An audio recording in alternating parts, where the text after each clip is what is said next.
नमस्कार दोस्तों, स्वागत है आपका हमारे YouTube channel computer knowledge in Hindi में। तो दोस्तों, इस वीडियो में आज हम पढ़ेंगे रिलेशन। जो रिलेशन है उसकी कितनी टाइप्स होती हैं। रिलेशन की 3 टाइप्स होती हैं। फर्स्ट होती है रिफ्लेक्सिव, सेकंड होती है सिमेट्रिक और थर्ड होती है ट्रांजिटिव। तो हम कैसे चेक करें कि ये रिफ्लेक्सिव है कि नहीं है, मैं आपको ओनली एग्जाम्पल के अकॉर्डिंग आपको बताऊंगी। ठीक है, जैसे कि मैं आपको बता रही हूँ कि जो रिफ्लेक्सिव है वो कैसे हम पता करें। तो रिफ्लेक्सिव को चेक करने के लिए हमारे पास एक सेट होगा। ठीक है, एग्जाम्पल मैं आपको बता रही हूँ। ठीक है, जिसमें 1 1 होना चाहिए, जिसमें 2 2 होना चाहिए, 3 3 होना चाहिए, जिसके सेट में ठीक है 4 4 होना चाहिए। अगर इसमें रिफ्लेक्सिव में 1 2 है, 2 2 है, 3 1 है, 4 1 है, तो ये रिफ्लेक्सिव नहीं होगा। ठीक है, अगर इसमें 1 1 होगा, 2 2 होगा, जिसके एलिमेंट्स होंगे 1 1 2 2 3 3 4 4 हो गए, ठीक है, उसको हम रिफ्लेक्सिव बोलेंगे। ठीक है, अगर कोई और डिजिट होंगे इसमें और एलिमेंट्स होंगे जैसे 1 2 3 4 5 6, वो रिफ्लेक्सिव नहीं होंगे। ठीक है, इसलिए इसको रिफ्लेक्सिव बोलते हैं। सो नेक्स्ट हमारे पास जो है सिमेट्रिक। ठीक है, सिमेट्रिक कैसे हम चेक करें कि ये जो हमारा सेट है वो सिमेट्रिक है कि नहीं है। सिमेट्रिक में क्या होता है, अगर सिमेट्रिक में 1 2 है तो इसमें 2 1 होना चाहिए, अगर 3 2 है तो इसमें 2 3 होना चाहिए। ठीक है, ऐसे नहीं होना चाहिए कि जैसे इसमें 1 2 है तो इसमें फिर से 1 1 होगा, इसमें 3 2 है तो इसमें 1 2 होगा, ऐसे नहीं होगा। ठीक है, सीरीज के अकॉर्डिंग होता है। ठीक है, जैसे सिमेट्रिक में 1 2 है तो 2 1 होना चाहिए, 3 2 है तो 2 3 होना चाहिए इसमें। ठीक है, तो इसीलिए इसको हम सिमेट्रिक बोलते हैं। तो जो हमारे पास थर्ड है ट्रांजिटिव। ठीक है, ट्रांजिटिव सबसे इम्पोर्टेंट है, पेपर में आता है, बाकी भी आते हैं रिफ्लेक्सिव और सिमेट्रिक। जैसे नॉर्मली अभी तक तो ट्रांजिटिव भी यूज़ होता है। ठीक है, तो ट्रांजिटिव में क्या होता है, अगर इसमें 2 3 हैं, 2 3 हैं तो इसमें 3 4 होना चाहिए। कैसे, मैं आपको बता देती हूँ। जैसे 2 को हमने ए मान लिया, 3 को हमने बी मान लिया। जैसे यहाँ पर मैंने लिखा हुआ है कि अगर इसमें ए बी है तो इसमें बी सी होना चाहिए। बी ये वाले डिजिट और ये वाला एलिमेंट और ये वाला सेम होना चाहिए। ठीक है, जैसे मैंने यहाँ पर लिखा हुआ है कि 2 3 है तो 3 4 होना चाहिए। जैसे बी और बी, 3 और 3 ये सेम होना चाहिए। ठीक है, अगर इसमें ए बी है तो इसमें बी सी होना चाहिए। ठीक है, अगर इसमें ए बी और बी सी हैं तो इसमें आगे ए सी होना चाहिए। ठीक है, जैसे आपको मैंने यहाँ पर लिखा हुआ है, अगर इसमें ए बी है तो इसमें बी सी होना, बी सी तो होगा ही। तो अगर ए सी है इसमें तो ये सारा जो है सेट वो ट्रांजिटिव कहलाएगा। कैसे, जैसे देखो यहाँ पर अगर हमारे पास ए होता 2, बी होता 3, बी होता 3 तो सी होता 4। ठीक है, तो ये सीरीज बन गई है। तो अगर इसमें 1 4 होता, ठीक है, तो देखो ए तो हमारे पास 2 है, 4 हमारे पास सी है। ठीक है, तो अभी तो ये बन रहा है, अभी तो बन रहा है ए और बी सी हमारा बन रहा है 4। अभी तो ये सीरीज बन रही है कि ये ट्रांजिटिव है। ठीक है, तो अगर इसकी जगह 2 की जगह 1 4 होता, ठीक है, तो ये ट्रांजिटिव नहीं होता।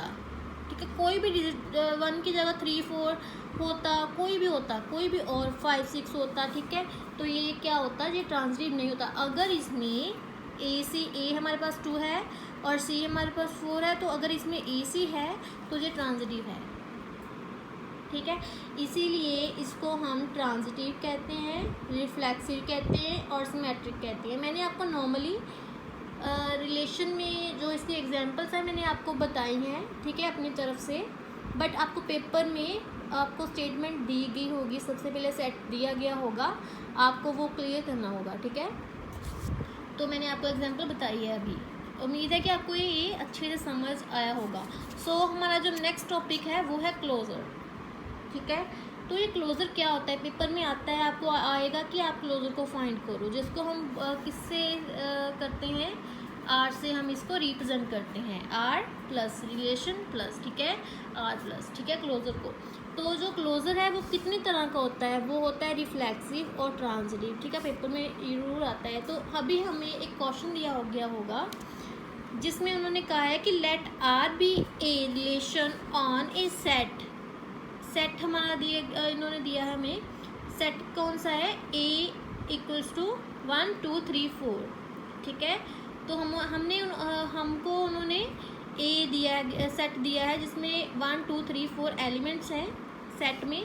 तो आगे हमें रिलेशन भी दिया है उन्होंने, ठीक है, जिसमें है 1 2, रिलेशन में क्या क्या एलिमेंट्स हैं, 1 2 2 3 3 4 और 2 1, ठीक है। अभी हम इसको फाइंड आउट करेंगे, कैसे करेंगे, फाइंड क्या करना है हमें, क्लोजर आर प्लस, ठीक है। तो कैसे करेंगे, तो आपको क्या करना होगा, आपको इसकी मैट्रिक्स निकालनी होगी। कैसे निकालोगे आप, m लिखकर आप क्या करोगे, इसको इक्वल्स टू डालेंगे, ऐसे आपको इसकी मैट्रिक्स बना लेनी है, ठीक है।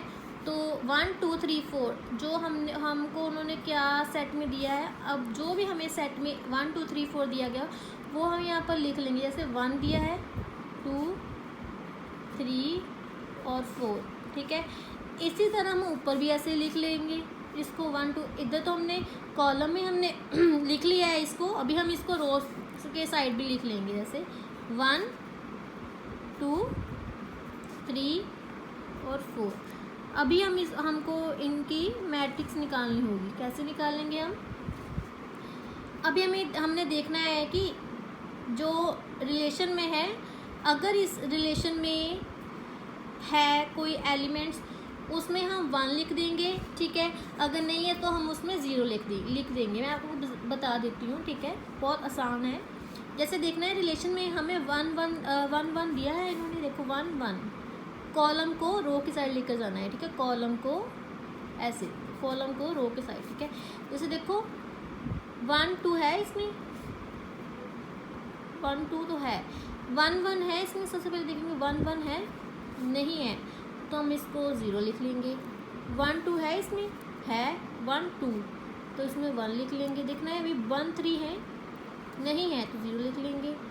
1 4 है, नहीं है, 0 लिख लेंगे। अगर है तो 1 लिखेंगे, नहीं है तो 0 लिख लेंगे, ठीक है। 2 1 है इसमें, है तो इसमें हम लिखेंगे 1, ठीक है। 2 2 है इसमें, नहीं है, 0 लिखेंगे। 2 3 है इसमें तो 1 लिखेंगे, ठीक है। आगे 2 4 है, नहीं है, ठीक है, 0 लिखेंगे।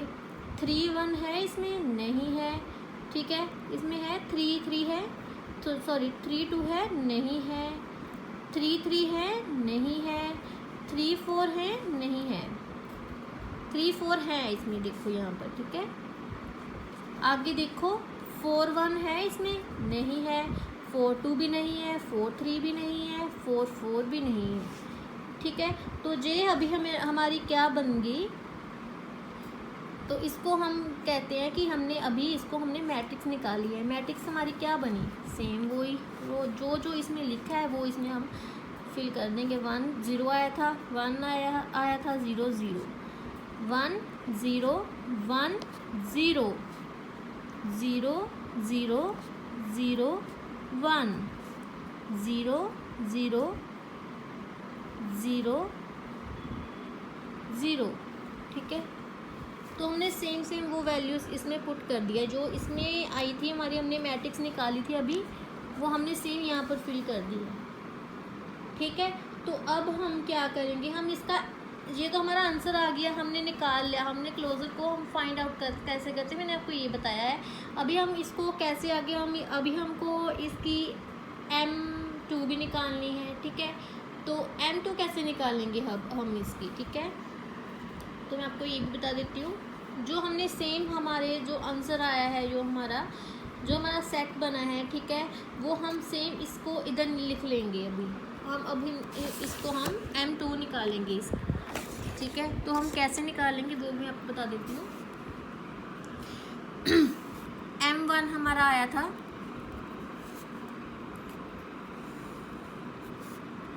0 1 0 0 1 0 1 0 0 0 0 1 0 0 0 0। ठीक है, ये हम भी हमारा आया था। ठीक है, अगर हम अभी ये m1 है, अगर हम m1 को m1 से मल्टीप्लाई करते हैं तो क्या बनता है हमारे पास m2 का स्क्वायर। ठीक है, सेम हमें ऐसे करना है इसमें। ठीक है, सेम हम इसको इधर लिख देंगे 0 1 0 0 1 0 1 0 0, इसको हम इधर लिख लेंगे। ठीक है, 0 0 1 0 0 0 0। ठीक है, ये वाली जो हमारा पीछे यहाँ पर हमारा आंसर आया था वो ही हमने इधर फिल किया हुआ है। ठीक है, अभी सेम वो ही है। ठीक है, तो अभी मैं आपको बता देती हूँ कि इसको हम आर मानते हैं। ठीक है, ये जो साइड होती है ये इधर को हम रो मानते हैं, नीचे के साइड को हम कॉलम मानते हैं। ठीक है, ठीक है, मैं आपको फिर से बता देती हूँ कि इसको हम आर मानते हैं, इसको हम सी मानते हैं। तो हम इसको कैसे फाइंड आउट करेंगे। ठीक है, हमारे पास m2 तो आ ही गया था, m2 तो हमारे